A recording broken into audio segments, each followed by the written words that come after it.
berharap kepada Allah. Firrajai ing dalam berharap kepada Allah. Jadi ini kan terjadi. Al-Wa'idi kang menasehati. Lahu iku kaduwe Yahya bin Mu'ad lisanun utawi bahasa firrajai ing dalam berharap kepada Allah. Khususan lebih-lebih wa kalamun lan pembicaraan fil ma'rifati ing dalam ma'rifat. Bicara ma'rifat itu kelas tinggi. Kharaja keluar sapa Yahya bin Mu'ad ila Balqa menuju daerah Balqa. Wa aqama dan bermukim sapa Yahya bin Mu'ad biha di daerah Balqa muddatan ing beberapa waktu. Yahya bin Mu'ad keluar dari tempat tinggalnya menuju daerah Balqa dan beliau bermukim beberapa waktu di situ. Waraja'a lan kembali sapa Yahya bin Mu'ad ila Nisaburo. Ini isim mubham munsharif jennya dengan fathah. Ila Nisaburo menuju tanah Naisabur. Kembali ke Naisabur. Wa mata dan meninggal atau wafat sapa Yahya bin Mu'ad biha di daerah Naisabur. Sanata samanin pada tahun 8 wa khamsina dan 50 wa mi'ataini lan 200. Beliau meninggal di daerah Naisabur pada tahun 258 Hijriah.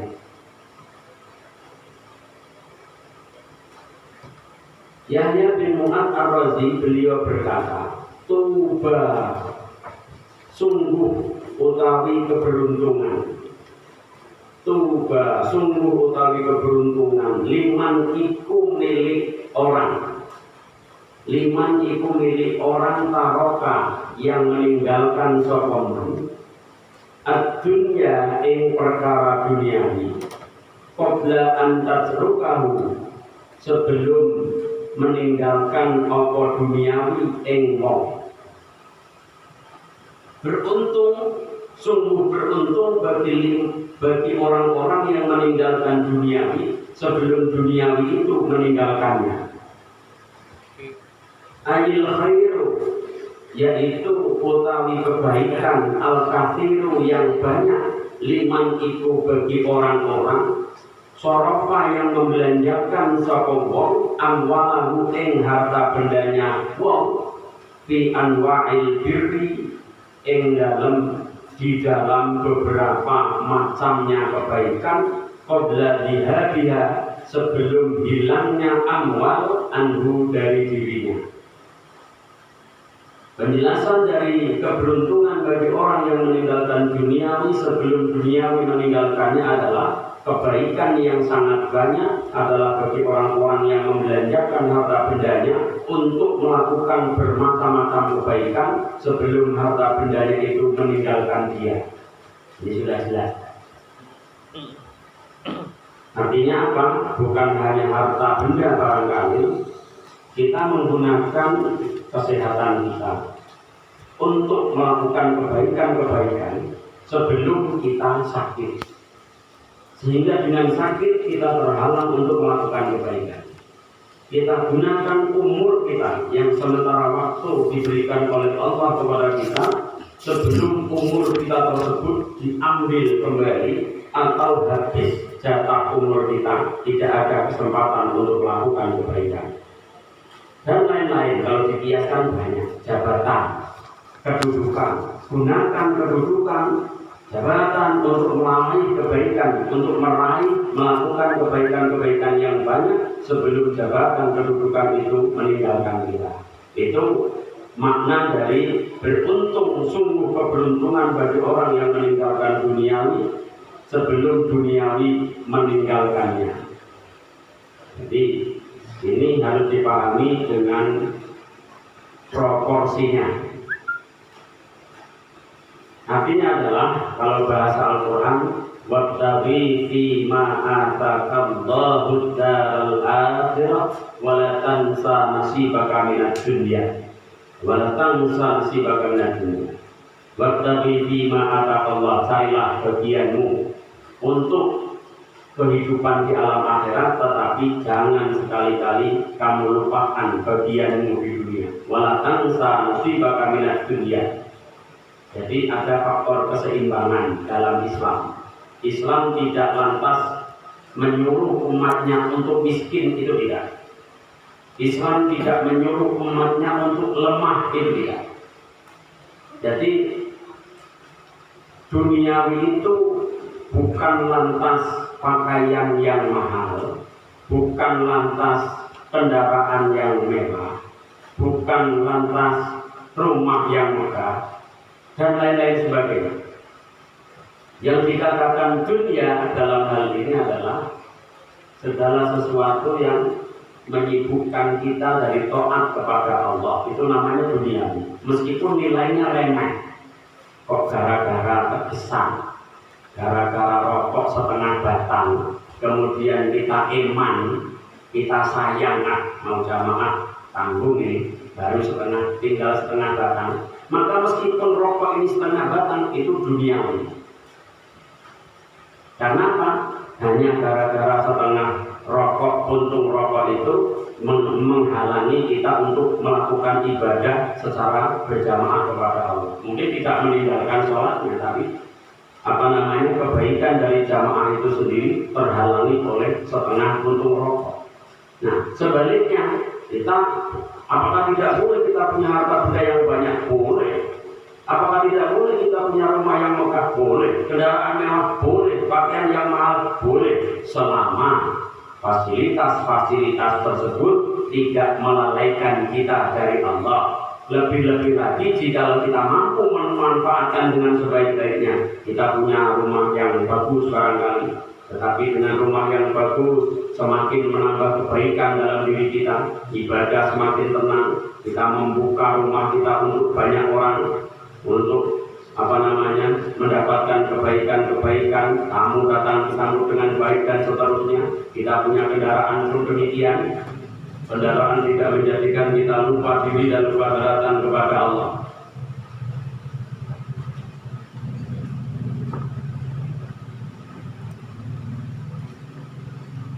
Jadi bahasanya duniawi itu sekali lagi adalah sesuatu yang melalaikan kita dari taat kepada Allah, itu duniawi, meskipun remeh.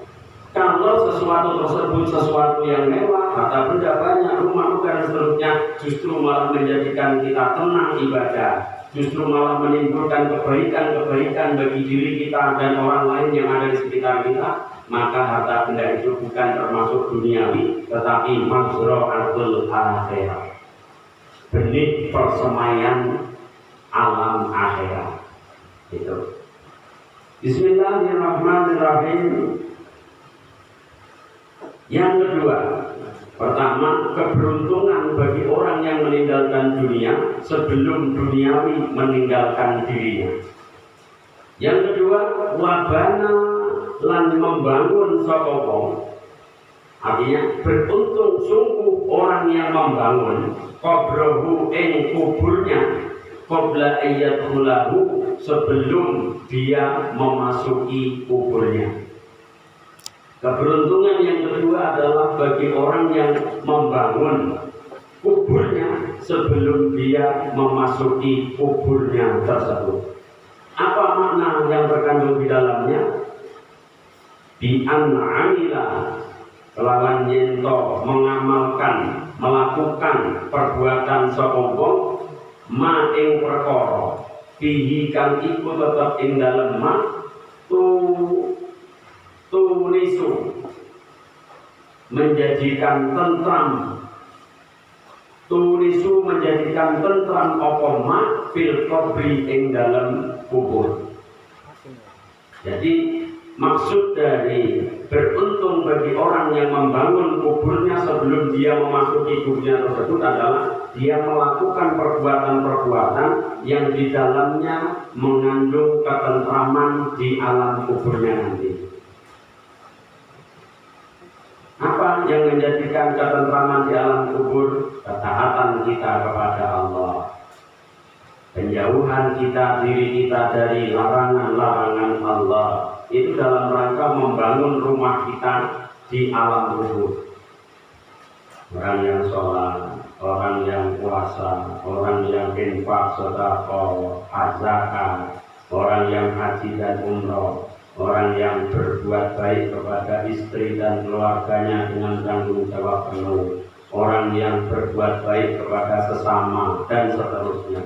Itu sama dengan sedang melakukan perkara yang dengan perkara tersebut akan menjadikan kita tentram di alam kubur kita nanti. Intinya semua kebaikan yang kita lakukan dari arah harta, dari arah tenaga, dari arah pikiran dan lain-lain sebagainya, kebaikan-kebaikan tersebut akan menjadikan kita tenang, nyaman berada di alam kubur. Ketika kita tenang, ketika kita tentram di alam kubur, maka alam berikutnya akan lebih tentram, akan lebih nyaman. Karena alam barzakh adalah akhir dari tempat-tempat kita yang kita lalui di alam dunia. Tempat pertama yang akan kita lalui dari beberapa tempat di alam akhirat, halte persinggahan. Kalau kemudian di alam kubur sudah mendapatkan nikmat kubur, maka fase kehidupan akhirat selanjutnya yaitu yaumul mizan, ditimbangnya amal kebaikan kita, yaumul mahsyar, dikumpulkannya kita di situ, kemudian ada surga dan neraka, maka itu fase-fase alam akhirat. Jadi ketika berada di alam kubur mendapatkan nikmat kubur, maka alam berikutnya akan lebih nikmat lagi. Tetapi apabila di alam kubur sudah mendapatkan siksa kubur, maka siksa yang lebih berat lagi akan menanti di fase akhirat berikutnya. Bismillahirrahmanirrahim. Wa ardo, dan dia berusaha menjadikan ridho Rabbahu ing Tuhannya wong. Biimtithali amrihi, dengan mengikuti patuh kepada perintah Allah, wajtina binahyihi, dan menjauhi larangan Allah, qabla ayyalqahu, sebelum perjumpaan dia dengan Allah, bil mauti, dengan adanya kematian. Beruntungnya bagi orang yang ketiga adalah orang yang selalu berusaha menjadikan Allah itu ridho sebelum dia berjumpa dengan Allah. Apa yang menjadikan Allah itu ridho? Ketika kita mengikuti perintah Allah, itulah sebab ridhonya Allah diturunkan.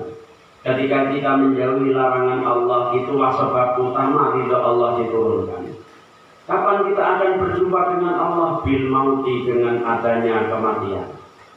Jadi dalam kitab yang lain di situ diterangkan, Khasyiatul Qurtubi kalau saya tidak salah nama kitabnya, di situ diterangkan bahwa dari sekian banyak nikmat-nikmat Allah di surga, itu kalau diibaratkan hari dalam satu pekan, satu minggu, itu di hari Jumat nanti penduduk surga itu akan diberikan kesempatan untuk melihat zatnya Allah Subhanahu wa ta'ala.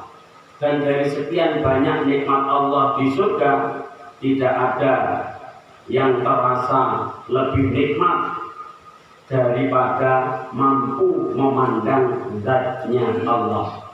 Jadi nikmat yang makanan kita inginkan datang sendiri, nikmat mendapatkan bidadari berapapun jumlahnya misalnya, nikmat macam-macam. Dari sekian banyak nikmat yang tidak membawa sengsara di surga, itu tidak ada yang mengalahkan nikmat mampu melihat zatnya Allah Subhanahu wa ta'ala. Lalu di dunia bagaimana? Di dunia tidak ada seorang pun manusia yang akan mampu untuk melihat zatnya Allah. Malaikat Nabi Musa alaihissalam Itu beliau seorang nabi yang mendapatkan julukan Kalimullah, nabi yang mendapatkan julukan nabi yang mampu berbincang-bincang dengan Allah. Beliau memintai Allah, saya ingin melihat zatmu. Maka Allah mengatakan, kamu lihatlah pucuk gunung itu seberkas cahaya, kemudian bersinar. Ketika sampai ke pucuk gunung, seketika gunung itu hancur. Nabi Musa seketika langsung pingsan. Dengan pingsannya Nabi Musa pada saat itu, wakilah ada satu pendapat bahwa nanti ketika di padang mahsyar, di mana semua manusia itu mengalami pingsan secara massal, Nabi Musa tidak mengalami hal tersebut. Jadi di dunia tidak ada satupun manusia secara jisim wadah kita manusia ini tidak diperkenankan atau tidak ada kemampuan bagi kita untuk melihat zatnya Allah secara langsung. Jadi kemudian di alam akhirat nanti 1 pekan sekali diberi kesempatan untuk memandang zatnya Allah. Dan dengan memandang zatnya Allah, mereka merasa berbahagia sekali. Hari itulah dalam 1 pekan sangat ditunggu-tunggu oleh penduduk surga. Jadi beruntung sungguh bagi orang yang berusaha menjadikan Allah itu ridho. Bagaimana caranya? Dengan mematuhi perintah Allah dan menjauhi larangan-larangan Allah. Artinya, sekali lagi, ketika kita sholat sama dengan mematuhi perintah Allah. Ketika kita sholat dengan mematuhi perintah Allah, berarti Allah ridho. Ketika Allah syariatkan puasa Ramadan, kita ikut perintah tersebut, maka Allah ridho kepada kita. Yakin, ketika kita sholat itu Allah ridho kepada kita. Ketika kita puasa, Allah ridho kepada kita. Ketika kita baca Al-Quran, Allah ridho kepada kita. Ketika kita menuntut ilmu seperti pada malam hari ini, kita mentasarrufkan nikmat Allah berupa sehat, berupa umur, ini Allah ridho kepada kita. Dan berulang-ulang saya sampaikan, ciri-ciri calon penghuni surga adalah orang yang dimudahkan untuk melakukan ketaatan kepadanya, orang yang dimudahkan untuk mampu menjauhi larangannya. Ini ciri-ciri calon penghuni surga. Maka dalam kehidupan kita tidak boleh berhenti untuk mencari ridha Allah dengan cara mematuhi perintahnya, menjauhi larangannya. Sebelum kita berjumpa dengan Allah dengan adanya kematian. Wal maqalatu utawi maqalah al-isruna yang nomor 20. Nasihat yang ke-20. An Aliyin iku diriwayatkan dari Ali bin Abi Thalib radhiyallahu anhu. Wa karrama wajhahu. Man lam yakun indahu sunnatullahi wa sunnatu rasulihi wa sunnatu awliyaihi falaysa fi yadihi syai'un. Man, barang siapa lam yakun yang tidak ada indahu dalam dirinya sunnatullahi apa perilakunya Allah, ai adatuhu tegese yakni kebiasaannya Allah, wa sunnatu rasulihi dan kebiasaannya perilakunya Rasulnya Allah, aisya'nihi yaitu perilakunya Rasulullah, wa sunnatu awliyaihi dan perilakunya para kekasih-kekasih Allah, ai amrohum yakni perintahnya para aulia, ajakannya para aulia, falaisa maka tidaklah ada biyadihi dalam genggamannya syai'un sesuatu, ai falaisa yakni maka tidaklah ada lahu bagi dirinya syai'un sesuatu yaktadu yang dia membiasakan bihi dengan syai'. Kila ditanyakan lahu kepada Ali, ai aliin yakni kepada Ali, ma sunnatullah, ma iku apa sunnatullahi utawi sunnahnya Allah. Ini kita terangkan dulu di atas dan jelas. Barang siapa yang tidak ada dalam dirinya kebiasaan-kebiasaan Allah, barang siapa tidak ada dalam dirinya perilaku Rasulullah. Barang siapa dalam dirinya tidak ada perilaku kekasih-kekasih Allah, maka dia tidak memiliki sesuatu pun. Maka dia tidak memiliki sesuatu pun. Sahabat bertanya kepada beliau, "Ma sunnatullah?" Apa itu kebiasaan Allah? Qala, jawab sapa Ali, ai Aliyun, tegese Ali menjawab, kitmanus sirri, yaitu menyembunyikan rahasia. Itu kebiasaan Allah, kebiasaan Rasulullah, kebiasaan kekasih-kekasih Allah. Kitmanus sirri, menyembunyikan rahasia. Wa huwa utawi kitmanus sirri ma iku perkara akhfahu, yang menyembunyikan ingma an-nasu sapa manusia anil hadisi, dari dibicarakan indah syaksin kepada seorang pun. Fakit manusiri, maka utawi menyembunyikan rahasia wajibun iku wajib. Jadi maksudnya sunatullah, apa itu perilakunya Allah, apa itu kebiasaan Allah? Ali menjawab, kitman sirri, menyembunyikan rahasia. Menyembunyikan rahasia itu adalah kebiasaan Allah. Barang siapa yang tidak ada kebiasaan Allah dalam dirinya, maka dia tidak memiliki apapun dalam dirinya, tidak memiliki apapun dalam genggamannya. Maka hukumnya menyembunyikan rahasia adalah wajib. Allah itu maha menyembunyikan rahasia. Tetapi terkadang Allah sudah tutupi aib kita, Allah sudah tutupi kekurangan-kekurangan kita, justru kita sendiri terkadang yang membuka aib kita sendiri. Maka ketika dalam konteks ini, untuk rahasia-rahasia orang lain yang mereka tidak suka apabila dibuka kepada orang yang lainnya lagi, maka itu wajib bagi kita untuk kita sembunyikan. Untuk supaya apa? Supaya kita ada kebiasaan Allah dalam diri kita, yaitu menyembunyikan rahasia. Wakila lan ditanyakan, ma sunnatur Rasul, apa itu perilakunya Rasul? Qala, jawab sapa Ali, al-madaratu bainan nas. Al-madaratu bainan nas.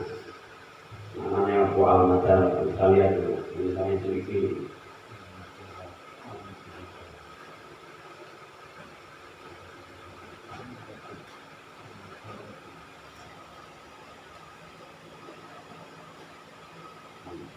Welas asih. Qala, jawab sapa Ali, al-madaratu, yaitu berbelas kasih atau berkasih sayang bainan nasi, di antara sesama manusia. Ini kebiasaan Rasulullah. Al-madaratu bainan nas. Kama, seperti halnya perkara qala yang telah mengatakan ba'dhum sebagian ulama, wadaruhum wadarihim, ini perintah fil amal. Wadarihim, dan berbelas kasihlah kamu kepada manusia, madamat, selaginya ada, fidarihim, iku di desa mereka, madunta fidarihim. Wadarihim, dan berbelas kasihlah kamu kepada sesama manusia, madunta, selaginya kamu berada, fidarihim, di daerah mereka. Wa ardihim, dan berusahalah kamu menjadikan mereka ridho, madunta, selaginya kamu ada, fi ardihim, di daerah atau di tanah mereka.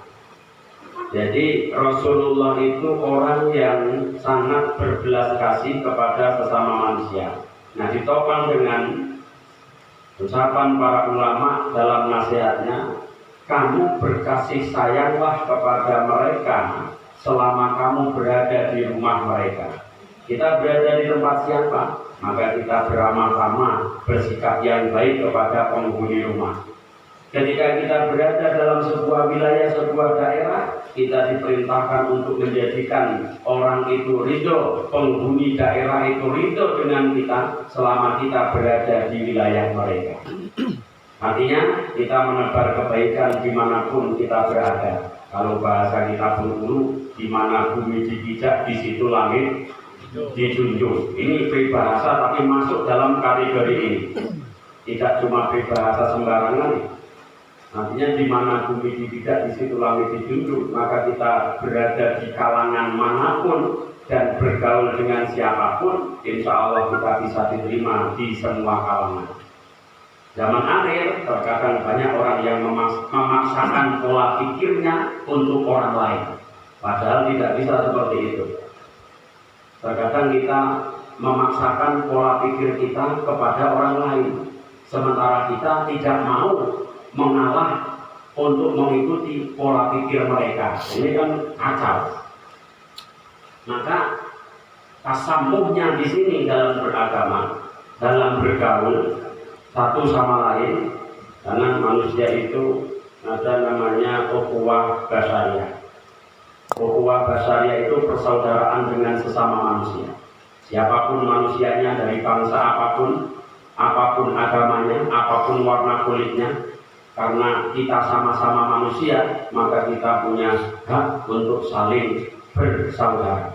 Ada ukhuwah wataniyah, persaudaraan sebangsa dan setanah air. Apapun warna kulitnya, apapun nama sukunya, apapun warna bahasa daerahnya, adalah kita bersaudara karena kita sebangsa dan setanah air. Ada ukhuwah Islamiyah, persaudaraan sesama Islam, persaudaraan sesama Muslim. Ini pun demikian. Apapun warna kulitnya, apapun warna bahasanya, apapun nama sukunya, selama kita itu adalah orang Islam, maka kita itu bersaudara. Bismillahirrahmanirrahim. Wakila, dan ditanyakan, ma sunnatu awliyaihi, ma itu apa? Sunnatu awliyaihi utawi kebiasaan atau perilaku kekasih-kekasih Allah. Kola alim jawab. Ini sing pengen daftar jadi wali ini masuk. Kola jawab sapa Ali, ihtimalul adha, yaitu menahan diri, menanggung gangguan anin nasi dari manusia. Ihtimalul adha, menahan diri dalam menanggung gangguan dari manusia. Wakanu, dan ada sapa kaum min qablina sebelum kita, minal umami dari beberapa umat, yatawasauna itu saling berwasiat mereka, ayyusi yakni berwasiat, ba'duhum sebagian umat, ba'don kepada sebagian yang lain, bitalah dihisolin dengan 3 perkara. Wayataka tabuna, dan saling berkirim surat sapa umat biha dengan salah dihisolin. Ayursilu yakni saling berkirim, ba'duhum sapa sebagian umat, alkitabata ing surat, bitil kasalasi dengan tulisan 3 perkara, ila ba'din kepada sebagian yang lain. Faman mongko utawi man badalun iku menjadi badal min ismi kana dari isimnya kana. Ini tambahan yang lain. Kita terangkan dulu yang atas. Moro-moro nyambung nasihat yang baru. Apa ditanyakan, apa kebiasaan atau perilaku para kekasih-kekasih Allah? Ali menjawab, yaitu menahan diri dalam menanggung gangguan dari sesama manusia. Ini salah satu kebiasaan kekasih-kekasih Allah.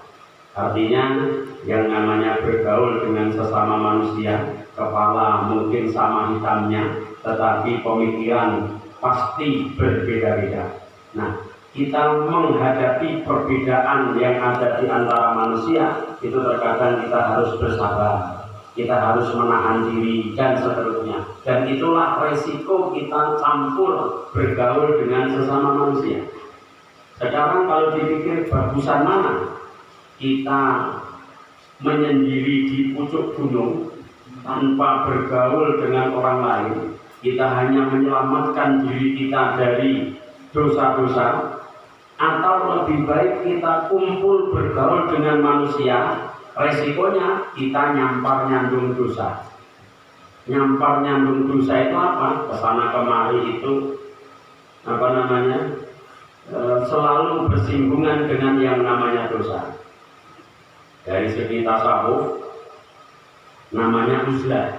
Uzlah itu menyendiri, lari dari manusia untuk menyelamatkan diri dari gangguan yang dilakukan manusia, atau kita berbuat gangguan kepada orang lain. Nah, dalam kitab Hikam di situ diterangkan bahwa lebih baik kita kumpul dengan sesama manusia sembari kita menahan diri dari untuk tidak berbuat buruk kepada orang lain, sembari kita menahan diri dengan bersabar apabila kita diperlakukan dengan buruk oleh orang lain. Itu resiko kita berkumpul dengan sesama manusia. Daripada apa? Daripada kita hidup menyendiri, menyelamatkan diri sendiri tanpa peduli orang lain, meskipun selamat dari melakukan dosa. Meskipun selamat dari melakukan dosa. Maksud saya adalah ketika kita maksimalkan potensi ketika berkumpul bergaul dengan sesama manusia, maka potensi kita bisa amar ma'ruf nahi anil munkar. Bisa kita mengajak kepada kebaikan atas orang lain. Kita bisa mencegah dari kemungkaran atas orang lain. Itu potensi kebaikan. Meskipun dengan kita berkumpul dengan orang-orang lain, bergaul dengan sesama manusia, ada potensi kita melakukan dosa. Ketemu konco, kita bicarakan keburukan konco, itu dosa. Nyampangnya dosa. Kalau sendirian di pojok bukit, kita mau merasani siapa? Kita mau menggunjing siapa? Tapi kita tidak bisa berbuat kebaikan banyak dari segi amar ma'ruf nahi munkar. Kita mau amar ma'ruf pada siapa? Orang kita sendirian di sana. Nah, makanya kemudian ayat-ayat yang menyatakan amar ma'ruf dan nahi anil munkar ini sangat banyak dalam Al-Quran. Jadi selain kita ada potensi melakukan dosa berkumpul dengan sesama manusia, tetapi di sisi yang lain potensi kebaikan pahala sudah banyak yang menanti kita di depan mata. Maka kita sembari bersabar disakiti oleh orang lain, sembari kita berusaha jangan sampai kita menyakiti orang lain. Kalau toh kita khilaf tanpa sengaja menyakiti orang lain, mudah-mudahan pahalanya kita bersabar atas gangguan dari disakiti orang lain itu menjadi penebus dari dosa yang kita lakukan. Amar ma'ruf nahi anil munkar kita membawa kebaikan bagi sesama manusia. Dan amar ma'ruf ini tidak harus mengajak secara letter.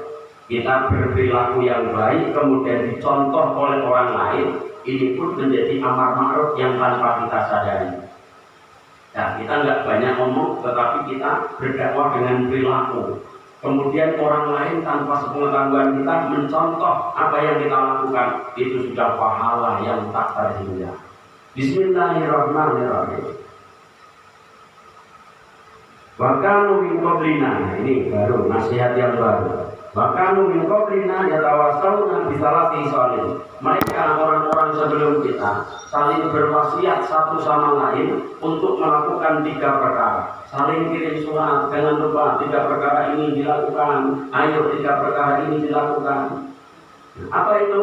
Man amila li akhiratihi kafallahu amra dinihi wa dunyahi. Man barang siapa amila itu melakukan sokoman sayan yang sesuatu minal akmali dari beberapa perbuatan li akhiratihi untuk akhiratnya, kafahu maka mencukupi ing wong Allahu sapa Allah amra dinihi ing urusan agamanya wa dunyahu dan urusan dunianya. Barang siapa yang melakukan perkara melakukan sesuatu untuk tujuan kebahagiaan di akhiratnya, maka Allah akan mencukupkan atas dirinya urusan agama dan urusan dunianya.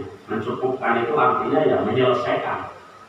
Asalkan kita mau melakukan sesuatu tujuannya untuk kebahagiaan akhirat kita, urusan dunia, urusan agama, semuanya dibereskan oleh Allah.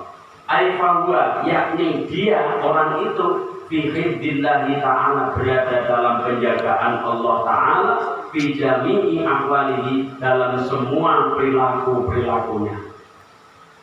Barang siapa yang melakukan perkara-perkara apapun itu untuk tujuan akhiratnya, Allah akan cukupi dia dalam urusan agama dan dunianya. Maksudnya adalah Allah akan menjaga dia dalam segala perilakunya.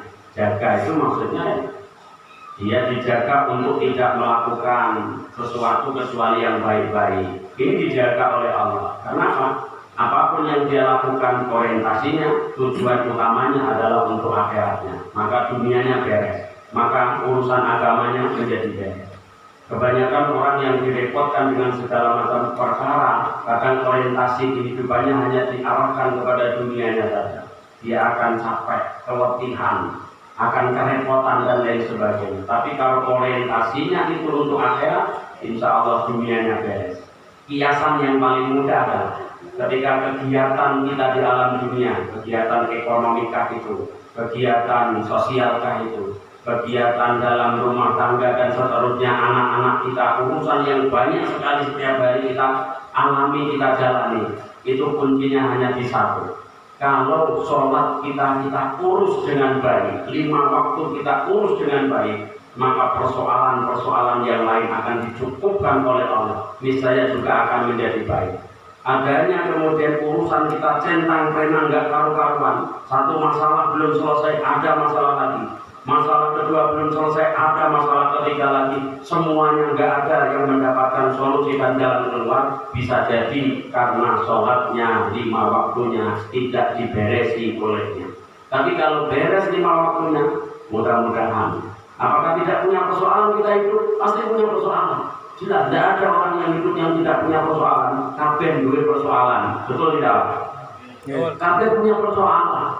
Sedikit atau banyak harta yang dia miliki, bagus atau tidak kendaraan yang dia miliki, persoalannya banyak. Anak sedikit atau banyak yang dia punya, tetap persoalan itu akan selalu mendera kita selama kita hidup di alam dunia ini. Tetapi sebaik-baik orang yang punya masalah adalah orang yang selalu mampu mendapatkan solusi dari persoalan dan permasalahannya. Karena masalah, solusi selesai. Masalah baru selesai lagi, masalah baru selesai lagi. Bahagialah orang tersebut. Yang paling sengsoroi masalah bertubi-tubi, tapi sama sekali tidak mendapatkan solusi. Artinya yang perlu saya tekankan di sini, jangan berharap kita hidup itu tidak ada masalah. Pasti duwe masalah. Sing duwe bojo ya masalah. Orang di bojo masalah betul. Masalah. Duwe bojo masalah. Tambah masalah. Orang diri anak ya masalah, orang diri anak ya nikah berang-berang tahun. Dunia sendiri anak apakah selesai masalahnya? Tidak. Tidak lah, nambah masalah. Bojo siji masalah betul. Masalah. Bojo loro orang salah. Masalah. Orang salah. Orang duit masalah betul. Masalah. Setelah duit apa masalah kita selesai? Tidak. Oh, orang nambah masalah. Enak gitu kayak. Itu kayak Pak. Duit oke, kebutuhannya tambah oke. Tambah oke. Tapi duit ah. Larang duit gitu. Itu lah enak. Orang di bojo ki enak.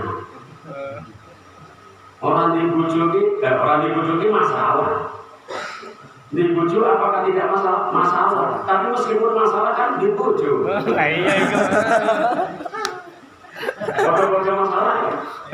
Orang duit masalah. Duit ya masalah. Tapi mending ana masalah tapi duit. Masalah di duit. Masalah di duit. Masalah di duit kan akeh sing ngambil canakan. Kurang terus masalah, kurang meneh. Tapi intinya sekali lagi yang saya garis bawahi, jangan pernah berharap ketika hidup itu kita lepas dari masalah. jangan marah. Wis masalah kudu dinikmati.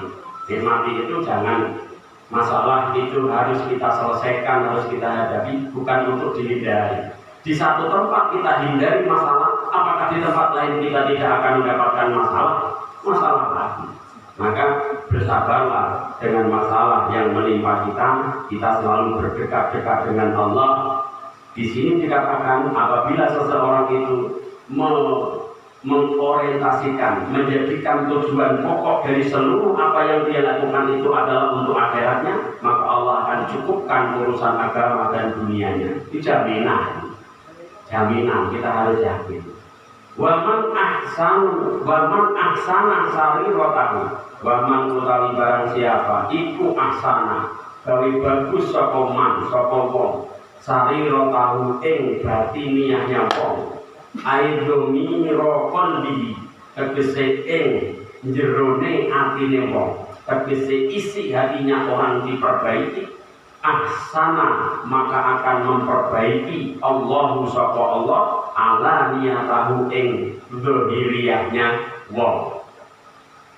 Fadzahiru maka utawi zahir ya dulu iku menunjukkan apa zahir alal batini atas batin. Zahir menunjukkan apa yang ada di batin.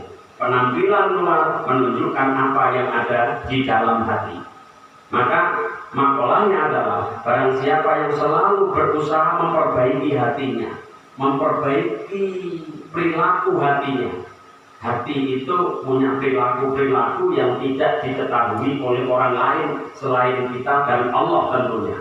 Maka ketika kita berusaha memperbaiki perilaku hati kita, maka Allah akan memperbaiki perilaku zahiriyah kita.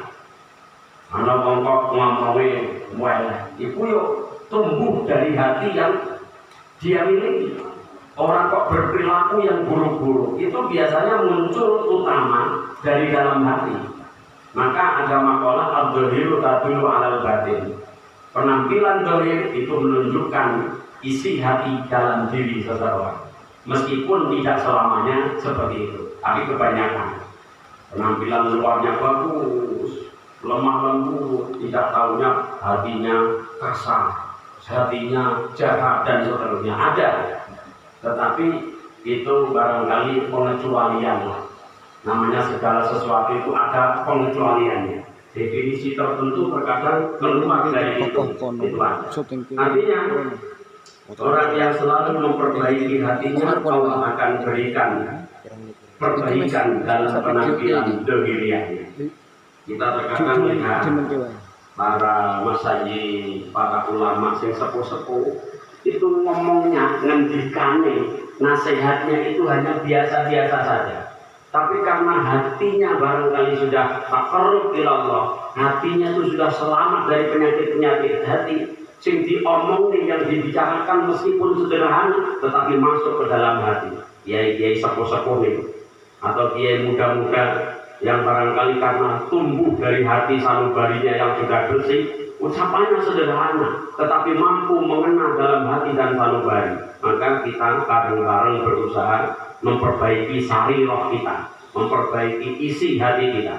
Kalau isi hati kita selamat dari berbagai macam penyakit hati, mudah-mudahan zahiriyahnya, meskipun wajah kita tidak tampan, meskipun wajah kita sudah tidak bagus meneh, wis orang ganteng meneh, tapi karena tumbuh dari hati dan sanubari yang baik, maka orang akan terkesan baik apapun yang kita lakukan, apapun yang kita ucapkan. Ini jaminannya ahsanallahu ala niyatahu. Bismillahirrahmanirrahim. Terakhir, waman aslaha ma bainahu wa bainallahi, barang siapa, waman utai barang siapa aslaha iku memperbaiki sapa wong ma ing urusan bainahu di antara dirinya wa bainallahi dan di antara Allah, bi an'amila dengan beramal sapa wong amalan dengan amal khalisan yang bersih minar riya'i dari pamer wal ujbi dan membanggakan diri wa tasmi'i dan berusaha didengar oleh orang lain, aslaha maka memperbaiki Allahu sapa Allah ma ing perkara bainahu di antara dirinya wa bainan nasi dan di antara manusia. Faman maka utawi barang siapa ahabbahu iku lamun mencintai ingman Allahu sapa Allah Ta'ala ahabbahu maka akan mencintai kepada dirinya al-khalqu sapa makhluk. Ya agak panjang. Barang siapa memperbaiki hubungan antara dirinya dengan Allah, memperbaiki hubungan dirinya dengan Allah, maka Allah akan memperbaiki hubungan dirinya dengan sesama manusia. Kok dia baik dengan Allah, maka Allah akan menjatuhkan rasa baik, rasa sayang dari manusia kepada dirinya. Maksudnya, ketika dia memperbaiki hubungannya dengan Allah, Allah akan cinta kepada kita. Ketika kita memperbaiki hubungan kita dengan Allah, Allah akan cinta kepada kita. Ketika